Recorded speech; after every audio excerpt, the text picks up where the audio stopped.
मेहनती लोग हैं, अपनी कास्ट खुद करते हैं, किसी के साथ कोई हेरा फेरी नहीं करते। ये सिख कौम के ऊपर गुरुओं का आशीर्वाद है। मैं आज यहाँ आया हूँ, हमारे चुनाव विधानसभा के होने वाले हैं। 2-4 दिन में टिकट की अनाउंसमेंट होने वाली है।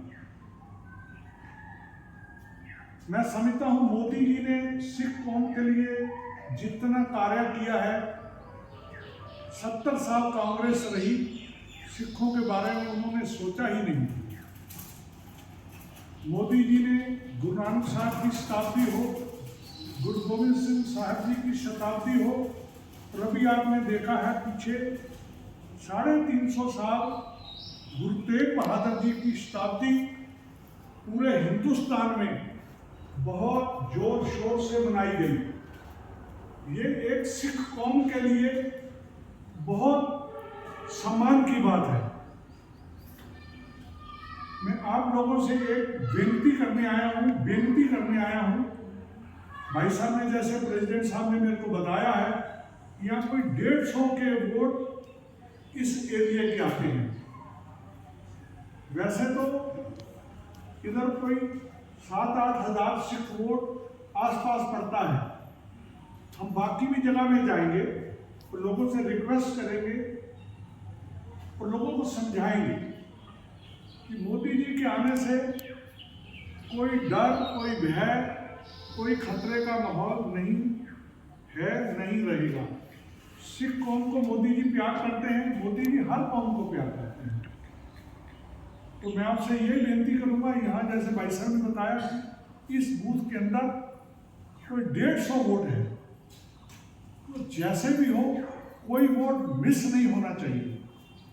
आपने एक वोट डलवाना है और बीजेपी को डलवाना है और बीजेपी को जिताना है।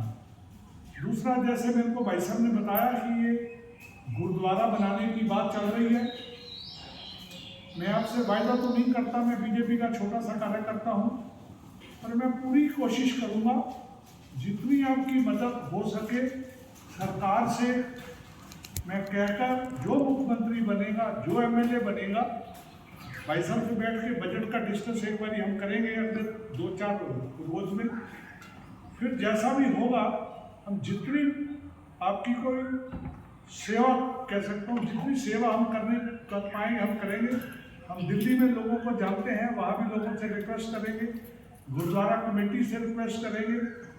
अमृतसर गुरुद्वारा कमेटी जो है वो भी फंड देती है, उनसे भी रिक्वेस्ट की जाएगी कि ये 1820 का गुरुद्वारा है, तो कितने साल हो गए, लगभग 200 साल हो गए। तो मैं आप लोगों का बहुत धन्यवाद करता हूँ कि आपने सिखों की विरासत को संभाला।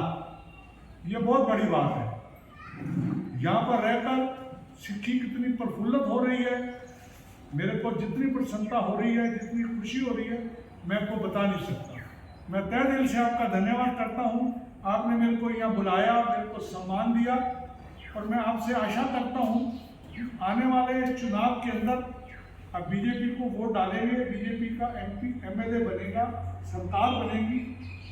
जो भी आपकी मदद होगी, भाई साहब को मेरा नंबर होगा, तो दिल्ली में आपको कोई काम हो, किसी प्रकार का कोई काम हो, किसी बहन ने, किसी माता ने, किसी बच्चे ने अमृतसर जाना हो, किसी का कोई स्कूल का काम हो, कोई हॉस्पिटल का काम हो, जो सेवा हमसे हो सकेगी, हम गुरुद्वारे में खड़े हैं, झूठ नहीं बोलेंगे, जितनी सेवा हो सकेगी हम निभाएंगे।